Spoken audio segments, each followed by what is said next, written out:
What we like is the spine-tingling sensation that a full sweep of the tachometer needle delivers. Hasn't grown old. Few engines deliver enjoyment like the Shelby GT350's rev-happy 5.2-liter Voodoo V-8, and those that do come with substantially higher price tags.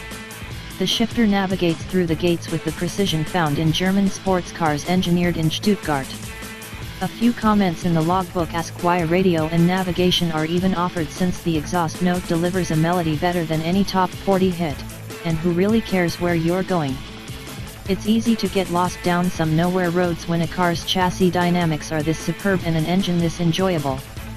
What we don't like is the gripes in the Mustang logbook have stayed mostly the same over 15 months. The inability to travel 300 miles on a single tank of premium fuel even during cross-country highway slogs is a grievance we've learned to live with.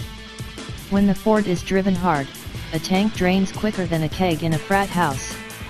Some staff members have complained that the supportive thigh and torso bolsters of the Recaro bucket seats are too aggressive for daily use, requiring contortionist maneuvers or at least sliding the non-power seat all the way back to get in and out.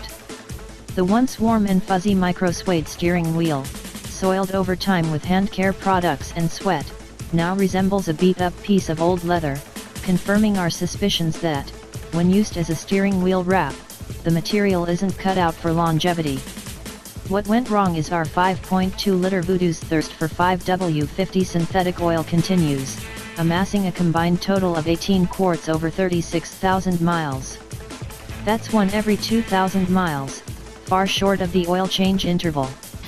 On the bright side, topping off the oil provides additional opportunities to pop the hood and admire that big, screaming V8. More worrisome was that we noticed a high-pitched, metallic clicking sound coming from the left rear wheel when rolling forward or reverse. Our local dealer determined that the wheel bearing had expired, or so they thought. When the noise persisted after the repair, we returned for a second diagnosis, which identified excessive play in the splines that made the axle shaft and the hub assembly. Both repairs were covered under warranty. Still, the clicking continued. We began to think this was something we'd have to endure for the remainder of the test, but when we once again replaced the rear Michelin Super Sport rubber after 16,000 miles of use, we decided to swap wheels from side to side. Voila! The clicking vanished, which still has us scratching our heads. And no, there wasn't anything stuck in the tire. Finally, the white stripe gripes continued, when our car's decals began bubbling around the rear spoiler. While we waited for the back-ordered wheel bearing, the stripes were replaced free of charge. Where we went is shortly after returning to C/DS headquarters after wintering in California, the Mustang hauled staffers to support our annual Lightning Lap event at Virginia International Raceway, where GT350 are performed impressively in 2016.